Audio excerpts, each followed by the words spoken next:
L'Institut Pierre-Simon Laplace des sciences du climat et de l'environnement a été créé dans les années 1990 à partir du constat que pour étudier le climat dans son ensemble, il fallait réunir les forces de recherche de laboratoires travaillant sur les différentes composantes du système climatique, l'atmosphère, l'océan, les écosystèmes. L'IPSL est une fédération de 8 laboratoires de recherche et 3 équipes associées en région parisienne, spécialisées dans les sciences du climat, le changement climatique et ses impacts, soit une communauté d'environ 1400 personnes. Le système climatique, ce sont des réservoirs et des flux, c'est-à-dire des échanges de matière, d'énergie, de chaleur entre les grands compartiments que sont l'atmosphère, les surfaces continentales et les océans. Et nous, les scientifiques, pour comprendre le système climatique, on se base à la fois sur des observations et sur des modèles qui représentent ce système climatique. Pour étudier le climat, on a besoin de mesures in situ, déployées dans l'environnement, mais également de mesures par télédétection, pour observer à distance, par satellite, pour avoir l'échelle globale, ou dans des observatoires, comme le CIRTA, où on a plus de 20 ans de mesures. On fait de la modélisation tout d'abord pour comprendre les observations et les reconstructions paléoclimatiques, mais on fait aussi et surtout de la modélisation pour prévoir, anticiper les conséquences du changement climatique. Et pour faire fonctionner ces modèles, il faut une infrastructure numérique solide.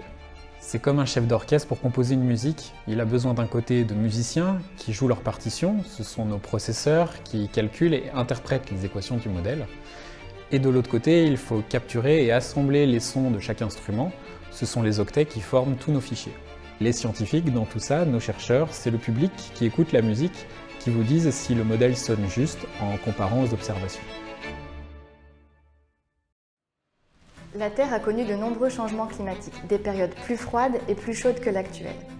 Étudier les causes et les conséquences de ces changements dans le passé nous permet à la fois de mieux comprendre le climat à l'actuel, mais aussi de mieux anticiper les climats du futur.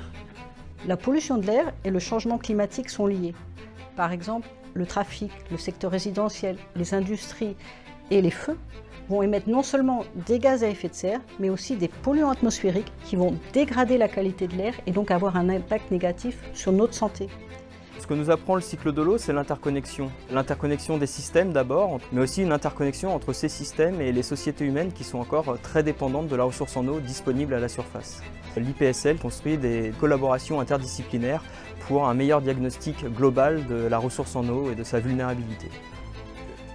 Dans le cadre de la transformation sociétale profonde que nous vivons, raisonner en silo est voué à l'échec. L'interdisciplinarité permet d'adresser les enjeux sous différents angles et c'est très enrichissant pour nous scientifiques.